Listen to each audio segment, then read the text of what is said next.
Bonjour et bienvenue sur la chaîne de la vérité divine pour une nouvelle vidéo.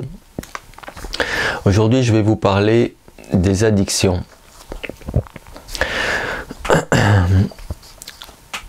Je vais d'abord vous définir ce qu'est une addiction. Et ensuite, je vous expliquerai les différentes formes d'addiction, les différentes formes que les addictions peuvent prendre, ce qui se passe quand une addiction est remplie, est nourrie, est assouvie, et qu'est-ce qui se passe quand on fait un choix de ne pas nourrir une addiction chez soi ou chez l'autre. Enfin, je vais vous partager un petit peu mon expérience de challenger mes addictions au cours de ces 8 dernières années.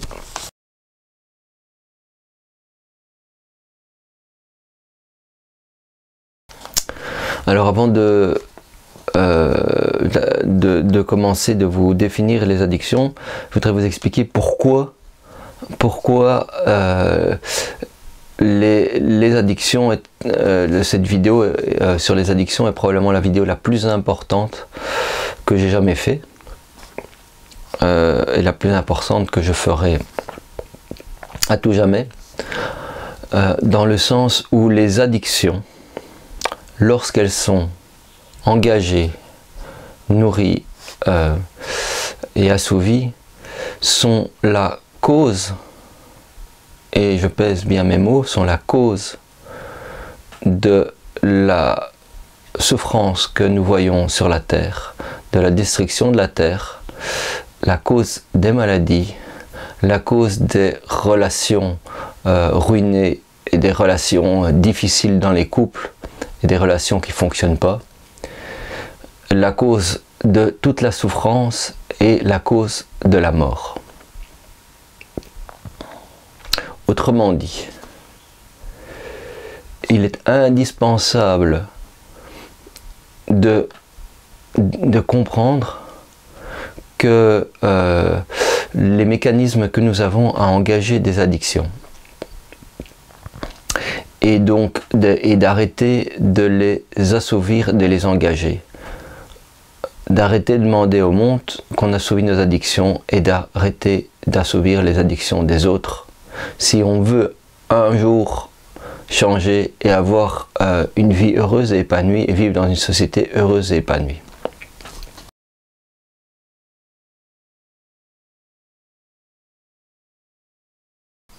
Qu'est-ce qu'une addiction?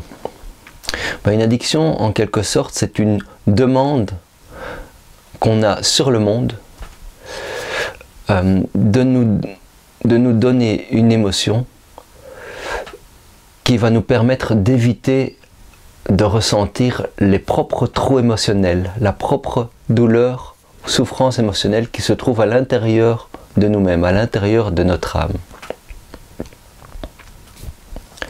C'est donc, les addictions naissent donc d'un désir d'éviter de ressentir notre propre état, notre propre douleur émotionnelle, telle que nous sommes vraiment en ce moment. Alors, ces addictions ne sont pas uniquement pour supprimer notre douleur émotionnelle, mais elles peuvent être pour nier que nous avons de la douleur émotionnelle, et c'est très courant.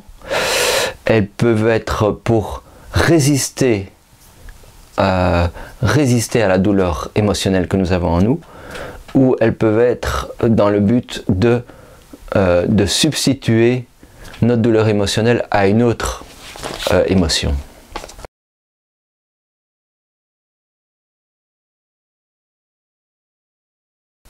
Ces addictions prennent différentes formes. Alors, quelles sont les différentes formes que les addictions peuvent prendre? Alors, la forme la plus connue, c'est la forme des addictions aux substances. C'est la forme que la société reconnaît comme une addiction et comme quelque chose de nocif. L'alcool, le tabac, les drogues, les choses comme ça. C'est donc les formes d'addiction les plus faciles à reconnaître, et c'est les formes d'addiction qui généralement donnent un sentiment de culpabilité ou de honte. Et donc, quelque part, les plus simples à libérer, dans le sens où elles ne sont pas encouragées par la société comme quelque chose de bien. Attention, je ne dis pas que c'est facile de se libérer d'une addiction, mais je dis qu'au moins on a le support de la société par rapport au fait que c'est bien si on arrive à se dégager de ces addictions-là. Donc la première les addictions sont celles aux substances. Les deuxièmes addictions, et celles-là, c'est beaucoup plus difficile de les repérer, dans le sens où elles ne sont pas reconnues par la société comme un problème. Alors que dans la réalité, c'est la cause de notre souffrance. Alors, c'est les addictions physiques. Alors, comme exemple, c'est des situations où je choisis donc de vivre de prendre des actions ou de vivre des situations qui me permettent d'éviter, de nier, de supprimer ou de substituer mes émotions douloureuses à d'autres types d'émotions. Par exemple, je rentre à la maison, je vais oublier tout de ma journée difficile et je m'assois devant la TV et je regarde la télévision. Même chose, l'addiction à des jeux vidéo, à Internet. Je me sens seul, je suis séparé de ma compagne et je ne supporte pas de me sentir seul. Je m'engage dans des activités sociales, des distractions, je vais au cinéma, ou je vais dans un groupe où je vais voir des gens, ou je me sens un peu fatigué, déprimé, j'ai besoin d'aller faire mon footing quotidien. Ces addictions sont beaucoup plus difficiles à libérer, dans le sens qu'elles ne sont pas vues par la société comme un problème, alors que dans la réalité c'est un énorme problème. Je veux revenir juste un instant par rapport aux addictions aux substances.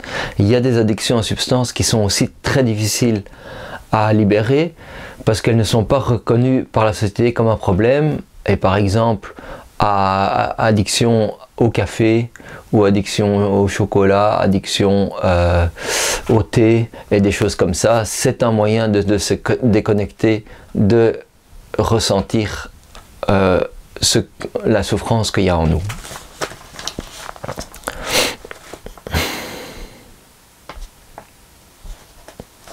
Alors, le troisième type d'addiction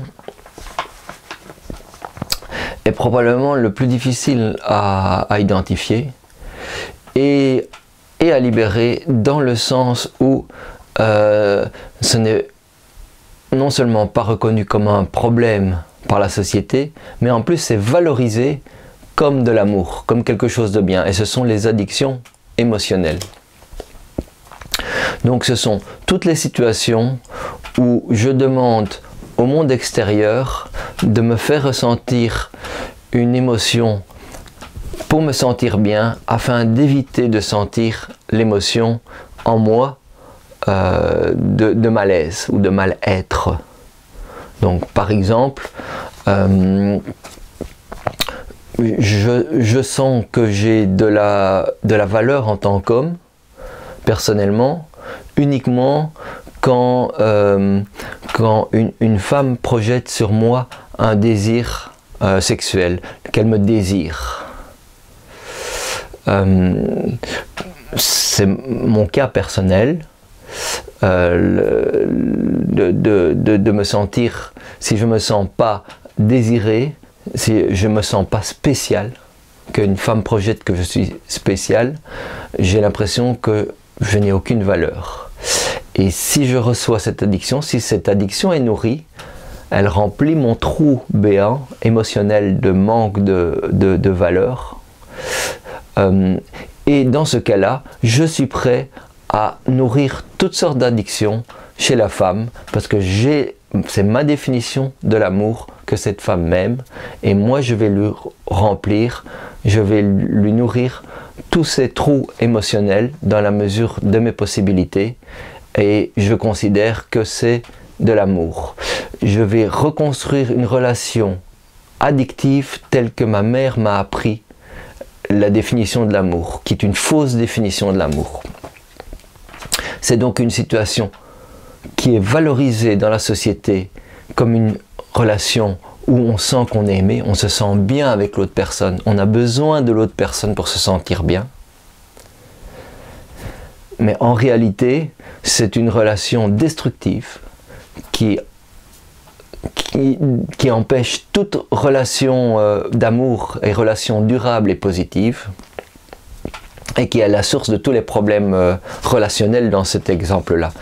Un autre exemple peut être je suis une femme et je n'ai pas de confiance, je me sens en insécurité au niveau financier, et je rencontre un homme qui est à l'aise et qui me fait sentir en paix au niveau de ma sécurité financière.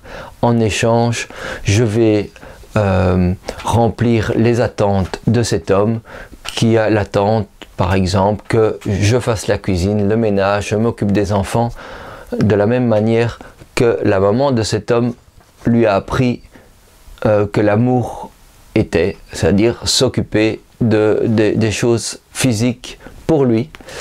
Et donc cette relation sera une relation de troc d'amour, entre guillemets d'amour, ce qui n'est pas du tout de l'amour puisque c'est conditionnel, jusqu'au moment où l'un des deux arrêtera de nourrir l'addiction de l'autre, et à ce moment-là, le couple va éclater. Donc ces addictions sont insidieuses, sont difficiles à voir, d'autant plus que c'est notre définition de l'amour. Donc quand je vous dis cela, vous ne me croirez pas, parce que vous êtes persuadé que c'est de l'amour, parce que c'est la définition que le bébé, le petit enfant a appris de ses parents comme étant de l'amour. Donc on nous a fait passer un mensonge pour une vérité, et de là sont nées des peurs. Et quand on a une peur, et qu'on ne veut pas la ressentir, automatiquement on va créer une nouvelle addiction dans sa vie.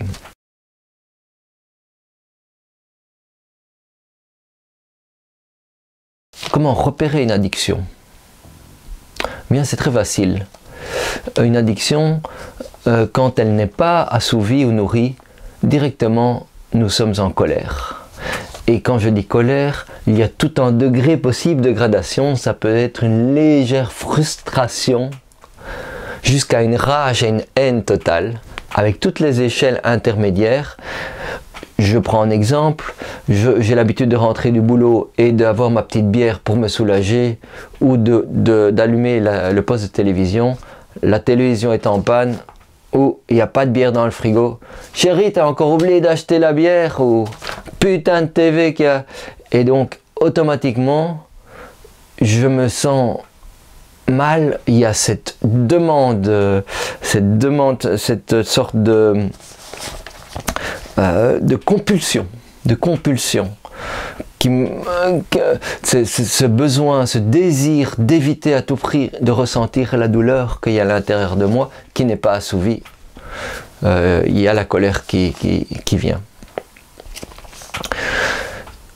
Il est très facile, si nous développons un désir de découvrir nos addictions, de les découvrir.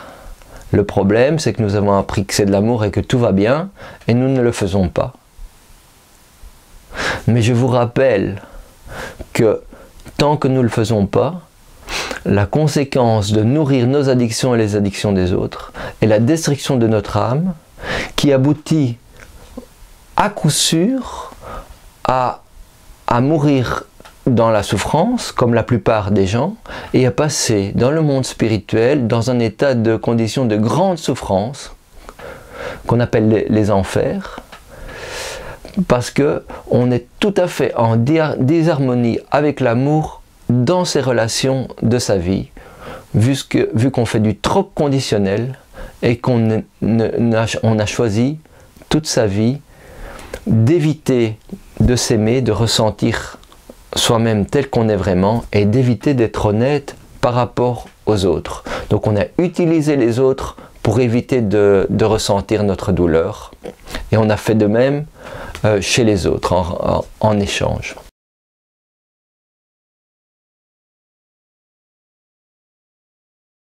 Qu'est-ce qui se passe quand je décide de nourrir une addiction? La mienne ou celle d'une autre? Mais en général, il y a d'abord une sorte de plaisir passager, c'est-à-dire que l'émotion qu'on va ressentir est plus forte et elle nous emporte, mais ça ne dure pas longtemps. Et généralement, on va avoir besoin de la nourrir encore plus pour être satisfait la fois d'après, etc. C'est une spirale sans fin. On fait une spirale de dégradation de notre âme. Et en réalité, il y a automatiquement, par la loi de compensation, qui est la loi par laquelle on recueille ce qu'on sème, il y a automatiquement une douleur qui est imposée sur notre âme. Le problème que nous avons, c'est qu'au lieu de d'être sensible à notre douleur, comme un petit bébé l'est, nous nous sommes petit à petit désensibilisés à notre douleur, et donc nous ne ressentons pas automatiquement la douleur qu'il y a automatiquement à partir du moment où on nourrit une addiction d'une autre personne ou qu'une autre personne nourrit notre addiction. C'est un grand problème d'être devenu aussi insensible à la douleur, et la meilleure manière de ne pas vouloir continuer à nourrir nos addictions, c'est de devenir plus sensible à la douleur qu'on a chez nous et qu'on crée chez les autres quand on nourrit une addiction, de nous resensibiliser à la douleur. Par exemple, quand on mange beaucoup de nourriture, eh bien c'est un moyen de se désensibiliser de la douleur. Quand on boit peu d'eau, une manière de devenir plus sensible, c'est manger très léger, des légumes, manger de la nourriture végétale et boire beaucoup d'eau. Boire beaucoup d'eau et on devient beaucoup plus sensible. Si vous avez la possibilité de faire un jeûne au départ de 24 heures, d'un jour, 2 jours, 3 jours, progressivement, vous verrez que vous deviendrez de plus en plus sensible aux émotions. Ce qui vous permet d'identifier vos addictions et ce qui vous fait de la douleur et de la souffrance et des maladies et qui vous tue à terme.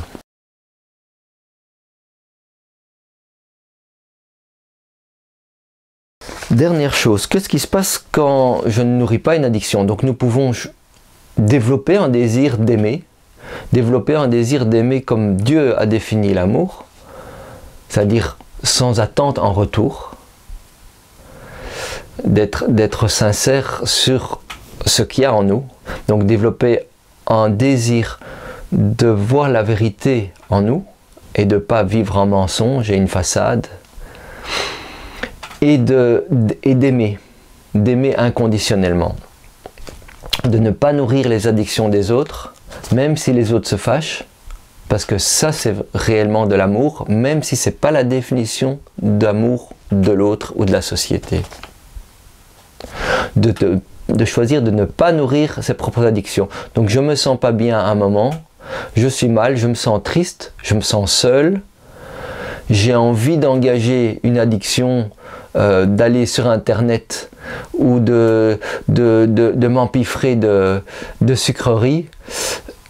Je choisis de ne pas le faire. Je sens ma colère et mon mal-être grandir et je me permets de descendre dans ma douleur.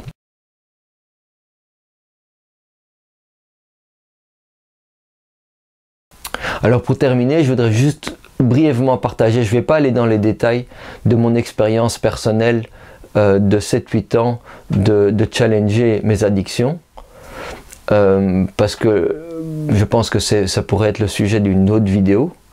Mais personnellement, ce processus de devenir honnête sur et de découvrir mes addictions m'a permis de me connaître beaucoup mieux. Et il y a plusieurs addictions que je n'engage plus, mais il me reste 3-4 addictions. Le problème, c'est quand on décide intellectuellement de ne plus engager une addiction, mais que dans son âme, on a toujours le désir de ne pas ressentir l'émotion derrière cette addiction, on va la substituer automatiquement par une autre. Donc moi, il me reste 3 addictions très importantes, et je dirais il y en a beaucoup plus, mais que j'engage tous les jours, plus une addiction de me cacher, de me faire petit, et de ne pas oser être debout, dire la vérité, exprimer, engager la vérité dans des situations tous les jours, vu que la définition de l'amour est opposée à la définition de la moralité et de l'éthique que je suis en train de développer. Donc je m'expose dans des situations de la vie de tous les jours, et j'ai très peur d'être exposé au jugement, à la colère, au rejet et toutes ces sortes, au dénigrement, à la moquerie, etc. Et donc ça, c'est une de mes grandes addictions. Le fait, donc, je nourris encore des addictions. Je ne me force pas intellectuellement à ne pas le faire. Quand je le fais, je prends la responsabilité de le faire. Je sais que c'est pas bon. C'est-à-dire que dans mon âme, je crois encore que c'est la meilleure solution. C'est pas la meilleure solution. Donc, ça m'indique quoi? Ça m'indique que j'ai une très grande peur d'aller dans cet espace-là. Donc, ce que je fais, c'est que je prie de développer un désir, donc d'être plus sensible et d'aller dans cet espace qui me fait très peur. Donc il y a un certain nombre d'émotions, ça fait 7-8 ans que je les approche, je les découvre, j'ai pas encore été là, et vous voyez que ça met du temps parce qu'il y a beaucoup de résistance. Il faut savoir que depuis tout petit, j'ai appris, tel un robot, à ne pas ressentir ma douleur, à éviter de ressentir ma douleur, parce que ça met mon environnement dans l'inconfort. D'abord mes parents et ensuite la société autour de moi. C'est le même cas pour tout le monde. Donc on ne va pas déconstruire cela en quelques heures. C'est tout un processus de développer un désir, d'aller là où on ne veut absolument pas aller, et ce qui est absolument découragé en plus par l'ensemble de votre entourage, l'ensemble de la société, l'ensemble du monde. Voilà. Donc, pour conclure, je ne peux que vous encourager du plus profond de mon cœur à considérer cette information comme quelque chose de fondamentalement important, et de vérifiez, testez par vous-même, quand vous ne nourrissez pas une addiction, les conséquences dans votre vie et les effets dans votre vie. Vous aurez un malaise passager, mais si vous arrivez à ressentir l'émotion qu'il y a derrière, qui est la cause, et à la libérer, vous verrez que votre vie va changer en un instant sur ce sujet-là, et que vous serez une personne différente. Si vous expérimentez la véritable émotion, vous développerez une foi dans ce que je vous raconte. La difficulté, c'est que moi-même et beaucoup de personnes qui expérimentent par rapport à ce que je vous partage ont tendance à expérimenter une émotion de substitution qui est plus acceptable, qui est douloureuse, mais qui n'est pas la véritable émotion derrière, et de ce fait, rien ne change sur le sujet. L'indication que rien ne change, c'est qu'on ne ressent pas la véritable cause, ce qu'on est en train d'éviter par l'engagement de notre addiction. Voilà. Je vous encourage de tout mon cœur, si vous en avez le désir, de prendre plus d'informations sur le sujet, et je vais mettre une série de liens sur les addictions, de vidéos d'Alan John Miller, donc de Jésus, sur le sujet, qui seront en anglais. Si vous avez envie d'en découvrir plus et vous parlez l'anglais, Et si vous avez des questions, je vais prendre le temps d'y répondre en français. Et j'aimerais bien que le sujet soit clarifié au maximum pour toutes les personnes, parce que c'est un sujet réellement fondamental. Si un jour nous voulons vivre dans une société vraiment agréable, positive, constructive, et on peut développer tous notre plein potentiel à partir du nouveau-né qui arrive et pendant toute notre existence, et aussi prendre soin de notre planète dont nous avons la responsabilité. Je vous remercie d'avoir suivi et écouté cette vidéo. Et je vous dis à bientôt.